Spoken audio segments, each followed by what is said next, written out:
57. We're going to talk. She's starring alongside the British actors Colin Firth and Mark Strong. The film is called Before I Go to Sleep. It's about a woman who's suffering from amnesia. Well, Charlie caught up with Nicole to talk about her latest project, but not before he had a go at directing the Australian actor. Put the big smiles on. Is that your big smile?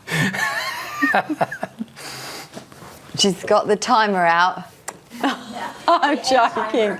It's like, oh God. Oh, we're all happy. Yeah.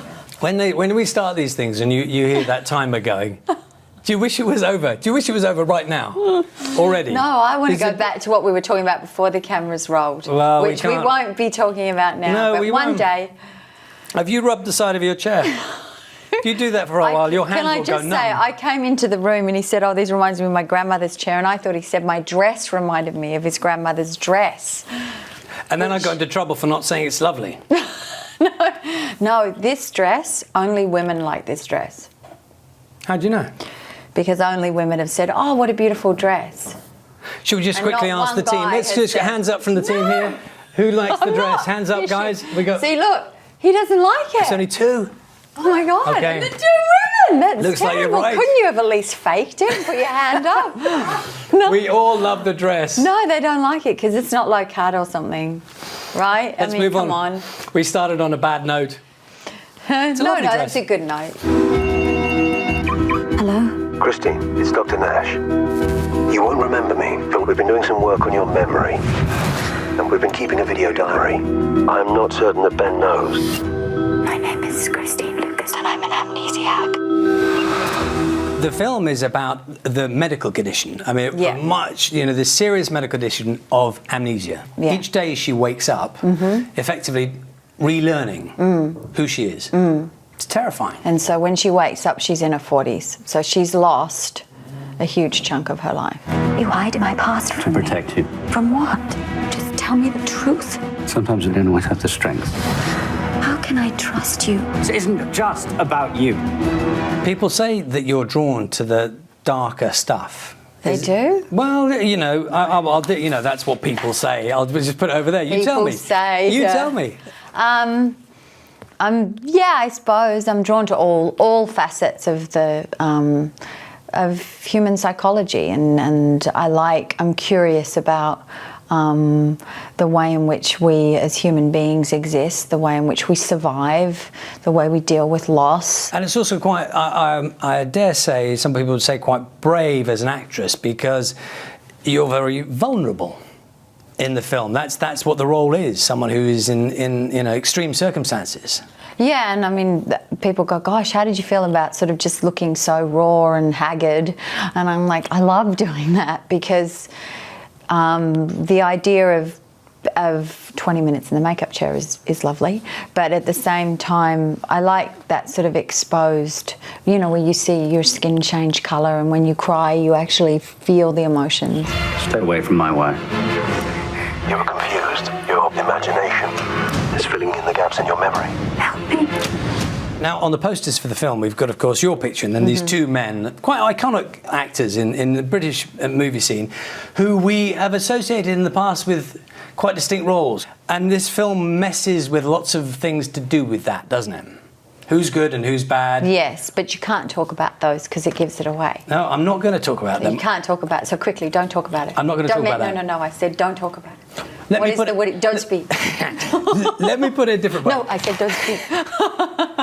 One of the issues the film looks at is the idea of how can you tell who's a good guy and who's a bad guy? Are you good at sussing people out?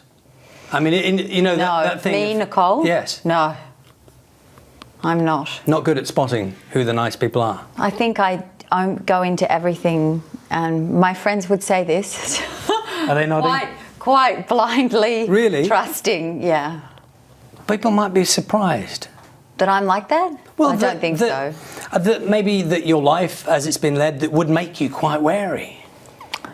I know, I don't know why even my husband says, I'm here to protect you.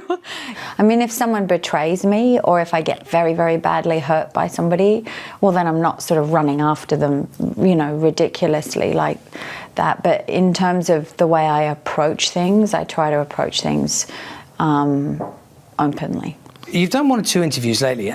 Sometimes when I interview people, I'm a bit loath to well, can I read this one to you? You can.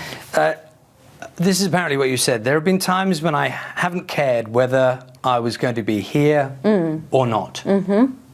That was in a fairly recent interview, I think. Mm-hmm. In the midst of a very deep conversation. Some people hearing that might think that sounds like someone who maybe had depression, who was going through those kind of things. And I don't think I would have been diagnosed as clinically depressed, but I certainly was grappling with what was existence and why was I existing and what was my purpose and what is the point of being in the world. And I think that that's a very, when people are very honest about those things, I'm sure everybody in this room has had times when they go, why am I actually here? And do I still want to be here? And you're in a good place now?